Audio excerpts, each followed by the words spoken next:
Bonjour à tous et bienvenue sur Chronique du Blindage. Alors aujourd'hui, une revue de livres, un livre tout frais, tout chaud, qui est mis en vente depuis très peu de temps, paru chez AK Interactive et qui signe le grand retour de Adam Wilder. Alors Adam Wilder, qu'il besoin de le préciser, c'est un maquettiste de renommée internationale qui avait un petit peu disparu des écrans ces derniers temps, et donc il signe son grand retour par le biais de cet ouvrage paru chez AK Interactive. Alors c'est un bon gros pavé, on a un petit peu plus de 300 pages, donc c'est quelque chose d'assez consistant, et donc on va voir ce qu'il y a à l'intérieur.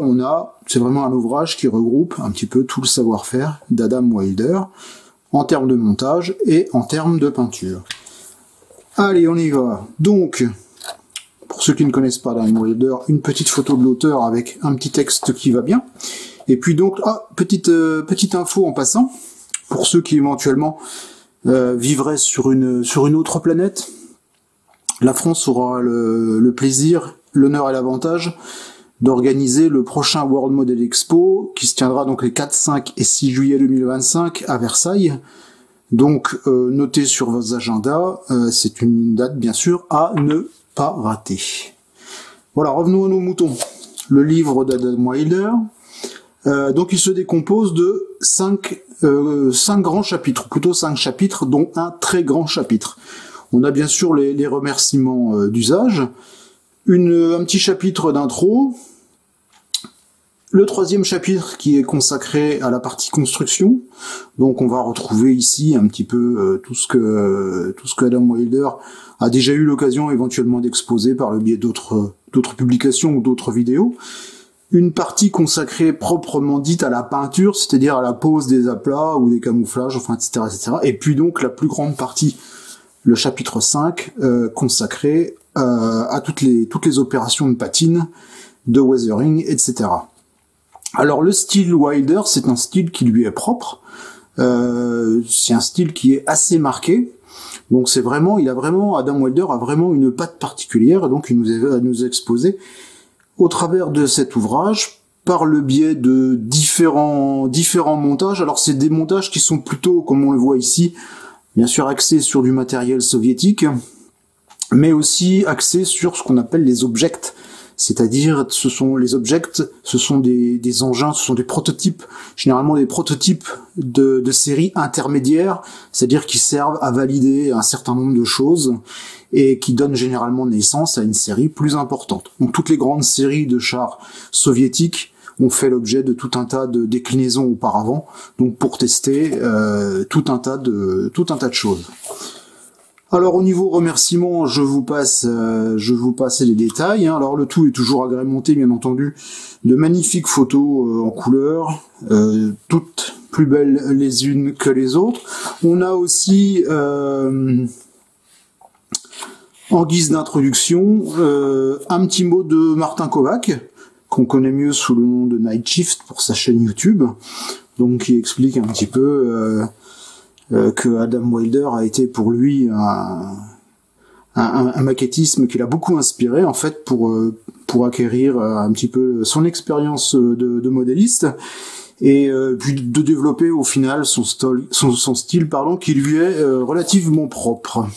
Donc vous voyez que ce sont les chapitres qui sont assez rapides. On attaque le chapitre 3 au bout de la 10e page. Et là, le chapitre 3, on arrive vraiment dans le vif du sujet avec la partie construction. Alors, on va pas faire toutes les 300 pages, parce que sinon on en a pour des heures, mais on va parcourir quand même un peu l'ouvrage. Donc ici, Adam Wilder nous dévoile, donc, comme j'avais dit tout à l'heure, un petit peu tous ses secrets de fabrication, tout ce qu'il est amené aussi à refaire sur les chars, sur les maquettes, avec beaucoup de choses qu'il recrée de par lui-même, c'est-à-dire que, vous voyez ici, par exemple, au niveau des garde-boue, il va utiliser de la feuille de cuivre, parfois du laiton, donc il explique aussi comment, par quel procédé, il est amené un petit peu à refaire en métal les pièces dont il a besoin. parce qu'effectivement, de par les sujets que lui a choisis, on ne trouve pas de set de photodécoupe dédié, donc il est bien obligé de passer par tout un tas de subterfuges et de scratch divers et variés. Voilà, donc ici on est plutôt dans de la feuille de cuivre. Alors il utilise beaucoup de feuilles de cuivre parce que elle est un peu plus malléable que le laiton, donc quand on a des grosses pièces à refaire, c'est plus agréable à travailler le cuivre, et en fait le résultat à la fin est identique. Mais on a beaucoup plus de facilité à travailler du cuivre que de travailler du laiton, même si le laiton est fin, il est quand même un petit peu plus rigide. Voilà, donc vous voyez qu'on a chaque étape est détaillée par toute une série de photos. La partie soudure aussi, Adam Wilder est un grand adepte de la soudure de tout ce qui est métallique. Il a déjà fait pas mal d'articles à ce sujet, notamment une excellente vidéo il y a une bonne dizaine d'années maintenant. Il avait sorti un DVD justement consacré à la soudure du laiton, et qui à l'époque m'avait été d'une aide précieuse pour bien appréhender les secrets de la soudure. Ici donc la confection des réservoirs supplémentaires qui pour les chars soviétiques, donc qui a priori pose pas mal de problèmes. J'ai eu quelques retours là-dessus. Je ferai peut-être une vidéo dédiée pour ce type de choses. C'est vrai que c'est un petit peu délicat à mettre en forme, mais éventuellement je vous expliquerai tout ça dans quelques temps. Au moins ma façon de procéder. Voilà, donc Adam Wilder aussi, c'est quelqu'un qui aime bien un petit peu personnaliser ses engins, qui fait un peu du what if. Donc voilà, par exemple ici, la confection de jupes de protection grillagées. Donc toujours à l'aide, donc cette fois de laiton maillé et de cuivre et de profilé en cuivre. Alors il n'utilise pas forcément du profilé, parfois il débite carrément ses profilés dans une plaque de cuivre. Ici la partie soudure, mais cette fois soudure, non pas je soude le laiton, mais je reproduis les soudures ou les cordons de soudure. Alors j'avais dit qu'on passerait pas toutes les pages, mais finalement c'est ce que je suis en train de faire. C'est pas grave, on est déjà à la page, donc finalement ça va plus vite que prévu. Et donc après la partie donc montage, on arrive bien entendu sur la partie peinture. Donc le chapitre 4, lui par contre, est donc comme je l'ai dit tout à l'heure, plus consacré à la pose des couleurs principales ou des couleurs de camouflage, avec une technique qui est assez chère à Wilder, qui est la modulation. Alors, ce qu'on peut voir quand même, c'est que même si cette technique est parfois décriée, j'estime personnellement que c'est à tort, parce que si elle est bien traitée, au final, il est un peu compliqué de savoir qu'on était parti sur une modulation. Et pourtant, on continue de voir un petit peu les effets qui sont produits par la modulation, mais nous ne sommes pas ici pour refaire le monde. Donc, voilà, donc étape par étape, le processus de mise en couleur. Ici, on attaque un autre style qui est le noir et blanc. Donc, on n'a pas que un type ou un style de peinture, je dirais plutôt un style de peinture qui est décrit, mais Adam Wilder s'attache à essayer de différentes techniques. Voilà, donc tout est vraiment bien détaillé, étape par étape. Vous voyez le style vraiment particulier de l'auteur, et donc aussi agrémenté de pas mal de figurines. Les camouflages hivernaux, ou le camouflage hivernal, avec en plus un petit truc sympathique, c'est-à-dire qu'on a du bleu dans le... À partir du moment où on fait du what if ou de l'object, je dirais, on peut aussi tenter des camouflages un peu spécifiques qu'on pourrait qualifier de camouflage expérimentaux. Je recadre un petit peu, voilà, hop, parce que j'avais peur d'être hors champ. Non, j'étais juste, mais ça le faisait encore. Voilà, donc sinon, vous voyez qu'on peut aussi faire du camouflage au pinceau. On n'est pas forcé d'utiliser tout le temps l'aérographe et les caches, ça le fait aussi. Bon, après, on obtient quelque chose d'un peu particulier, notamment ici en termes de couleurs. La pose des décalques. Bon, il y a eu beaucoup de choses dites sur la pose des décalques, mais un petit rappel ne nuit à personne. Et puis donc le dernier chapitre, qui lui est consacré au weathering. Donc on est à la page 146, sur en gros 300 pages. Donc on voit que la partie weathering, c'est vraiment la partie la plus importante de l'ouvrage, puisque elle concerne en gros la moitié du bouquin.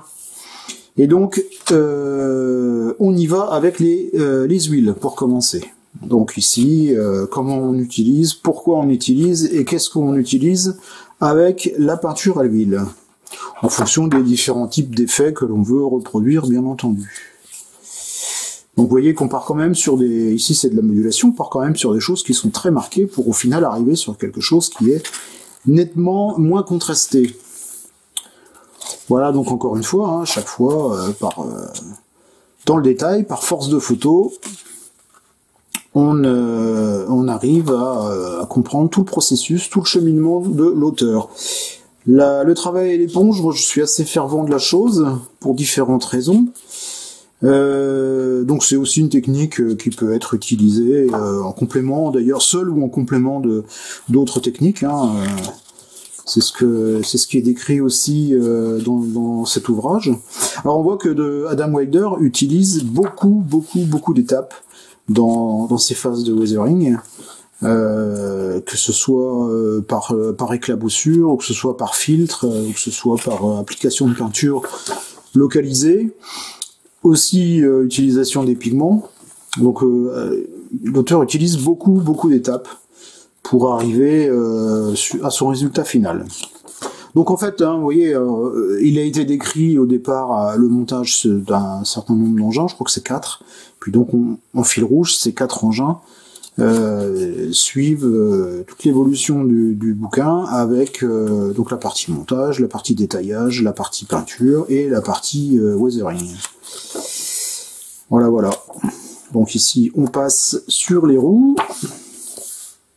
Les pots d'échappement, qui sont toujours des points un peu spécifiques à traiter, notamment lorsque le pot d'échappement a une certaine grosseur.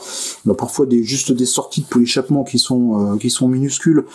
Bon, dans ce cas-là, ça vaut pas trop le coup d'y passer du temps, mais par contre, on a parfois des pots d'échappement qui sont assez volumineux. Et là, de par l'aspect que prend un échappement au fil du temps, c'est toujours intéressant d'y passer et de le traiter, d'y passer du temps et de le traiter de façon un peu spécifique. Les chenilles aussi font l'objet d'un chapitre, d'un sous-chapitre spécifique, puisqu'effectivement le traitement des chenilles, c'est quelque chose qui peut demander beaucoup d'attention, sauf à les recouvrir debout, où là on pourra peut-être passer un peu moins de temps sur la peinture. Si on veut faire quelque chose de très réaliste dans un décor, on va dire d'été, les chenilles peuvent prendre différents aspects, poussière, boue, etc. Et donc ça vaut vraiment le coup d'y passer du temps. Ça ne doit pas être négligé. Voilà, ensuite, on continue sur le weathering avec les parties métalliques, là, le traitement des parties grillagées, rouillées.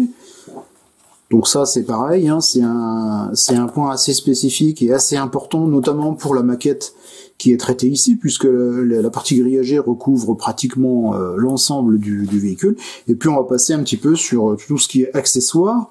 Donc le traitement des caisses, ici le traitement du bois. Les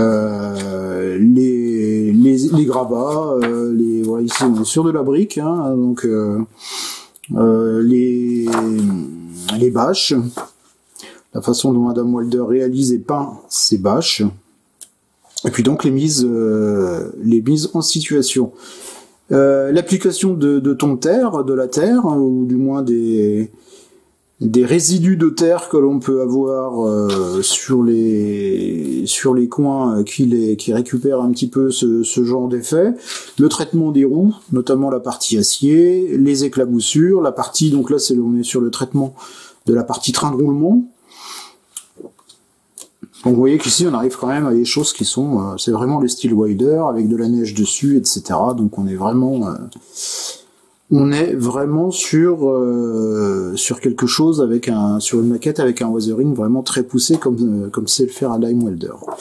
Voilà, donc j'arrive à la fin, je vais un petit peu plus vite, tout simplement parce que le livre étant assez gros, je veux pas le détériorer en l'ouvrant, voilà, de trop. Donc on est toujours sur le traitement des roues. Vous voyez, photo pleine page, on est sur un gros plan.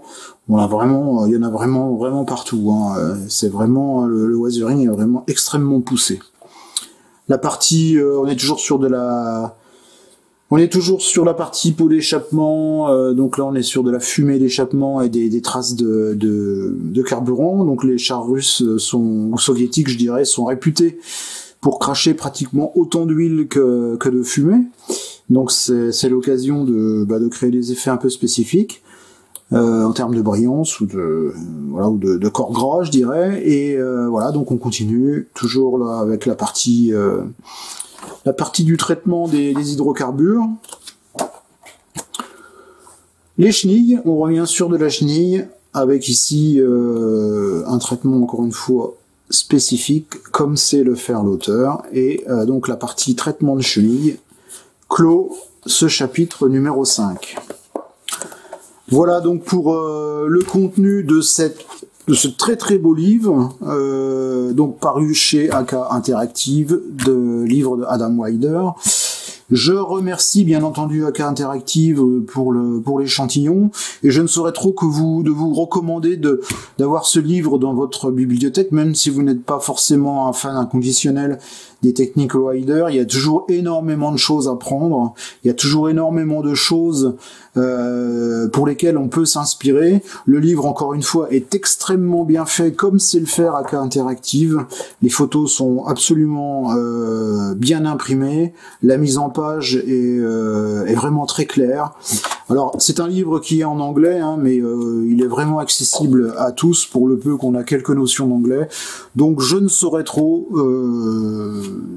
vous conseiller d'en faire l'acquisition. Vous pouvez le commander chez Domino. S'ils ne l'ont pas encore, ça ne saurait tarder. Je pense qu'on a fait le tour. Voilà, donc il ne me reste plus qu'à vous remercier d'avoir eu la patience de m'écouter et de vous dire à très bientôt sur Chronique du Blindage.